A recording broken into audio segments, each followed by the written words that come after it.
filho veio a falecer no dia que era previsto nascer.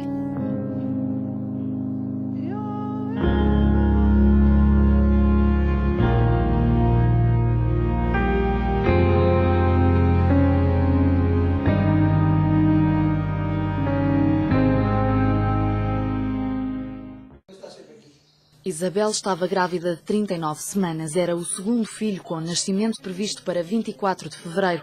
Mas uma semana antes as contrações intensificaram-se. Isabel dirigiu-se ao centro hospitalar de Vila Real. Foi observada no serviço de obstetrícia. O médico entendeu que ainda não era tempo e mandou-a de volta para casa. Ele disse-me que se fosse internar lá as grávidas todas tinham o hospital cheio. E eu novamente repeti que era de longe. Já não era o primeiro filho, explicou que no primeiro... Que já não era o primeiro filho, que era o segundo, que já do primeiro que eu não fiz a dilatação suficiente. Pronto, mas ele entendeu que eu que não devia ficar e não fiquei. Este longe é ao fundo deste vale. Acontece que por estas bandas, longe dos ICs, dos IPs, das autoestradas, uma distância de 50 km não é propriamente ao virar da curva. Caminhos tortuosos, obrigatoriamente percorridos pelas grávidas de São Martinho de Mouros.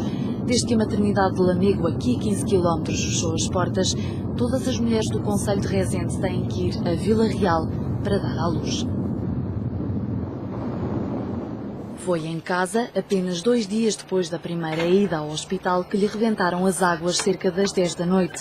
Nessa altura, é vítima de um prolapso do cordão umbilical, ou seja, o cordão saiu à frente do feto. Um problema muitas vezes fatal para as crianças.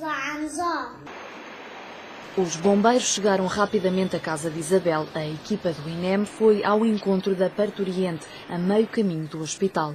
Onde o Ministro da Saúde nos tranquilizou que haveria sempre uma equipa médica especializada para o acompanhamento de grávidas e etc, não é? Eu pergunto ao Sr. Ministro onde é que está o acompanhamento. Qual foi a assistência que me eles deram? Meter-me um cobertor no meio das pernas, para eu não apertar as pernas, para não apertar tanto o cordão. É essa a assistência que nós temos? Foi isso que me vieram fazer?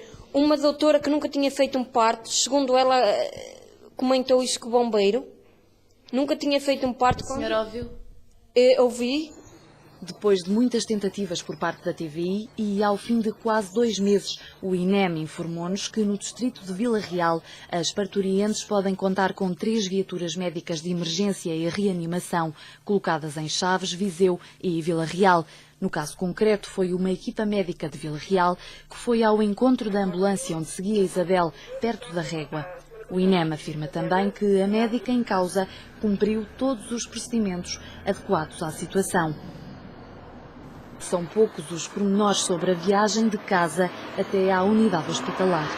Apesar das diversas tentativas e de numa primeira abordagem até ter havido disponibilidade por parte dos bombeiros voluntários de Rezende, acabou por ser-nos recusado qualquer esclarecimento a respeito deste caso. Ficaram por dar respostas tão simples como a hora a que foi feita a chamada para a ambulância, o percurso ou o tempo que demorou a viagem.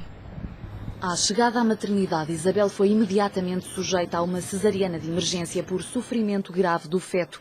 A reanimação do recém-nascido foi difícil, uma vez que, segundo o relatório médico do hospital a que a TVI teve acesso, o cordão umbilical estaria a sofrer forte pressão há cerca de 1h40. Algumas horas depois da cesariana, o bebê foi transferido para a maternidade Júlio Diniz, no Porto.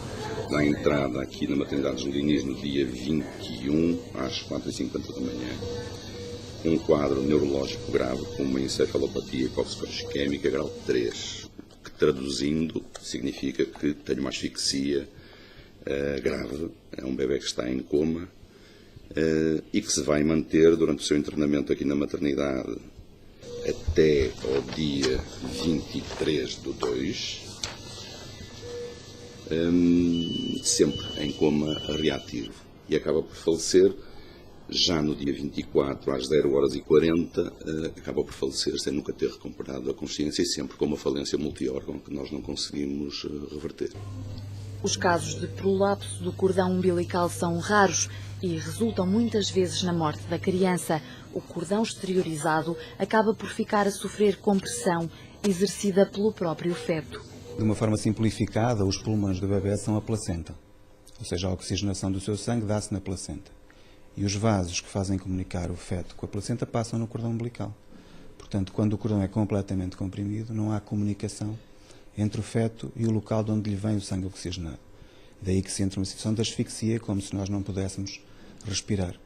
As consequências dessa compressão dependem da intensidade da compressão e da sua permanência. Se for uma compressão total, absoluta e permanente, 3, 4 minutos podem ser o suficiente para determinar a morte. A notícia chegou depressa.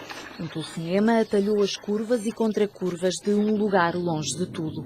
Apesar de todas as explicações, Isabel, como os familiares, não consegue deixar de pensar que foi a distância que acabou por matar-lhe o filho. Gente que não esconde a revolta contra a decisão do Ministério da Saúde em fechar a maternidade que era ali tão perto. Se a maternidade Lamego não tem fechado, a criança não tinha morrido. Nós estamos aqui metidos, nós estamos hoje pior que no tempo do Salazar, menina. Porque no tempo do Salazar havia maternidades, havia urgências, agora veio agora diz que isto está melhor, fechou tudo. Lá em Lamego dizem que não tinha condições, olha, eu não tenho razão de queixa, fui muito bem tratada, muito bem assistida, não pôde ser melhor e era mais perto do que a gente ir daqui para Vila Real. Neste caso, se a maternidade era ali em Lamego, podia ter salvo, podia. Porque estava a 15 minutos, não estava uma hora e tal, 15 minutos não é nada comparado com uma hora e tal. Nós aqui estamos fora do mapa, estamos esquecidos.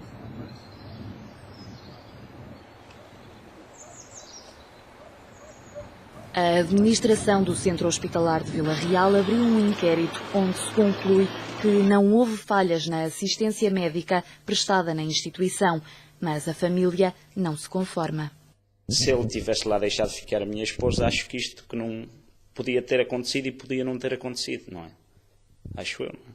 Estas situações de prolapso do cordão, de facto, mesmo quando detectadas muito precocemente, mesmo quando detectadas em meio hospitalar, o prognóstico é reservado.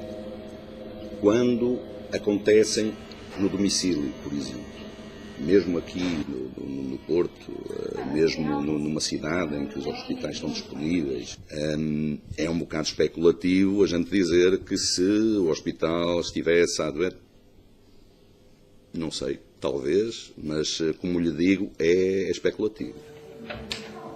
Para os pais, a resposta talvez nunca venha a existir e a dúvida parece não ajudar a ultrapassar o luto. Pelo menos até hoje, eu pensei que cada dia que passasse, que não esquecesse, mas não. Cada dia que passa, mais me lembro, porque eu olhar para este filho que tenho com 3 anos, as coisas que ele faz, eu lembro-me o outro aquilo que poderia também vir a fazer. Pronto, cada dia é mais uma lembrança.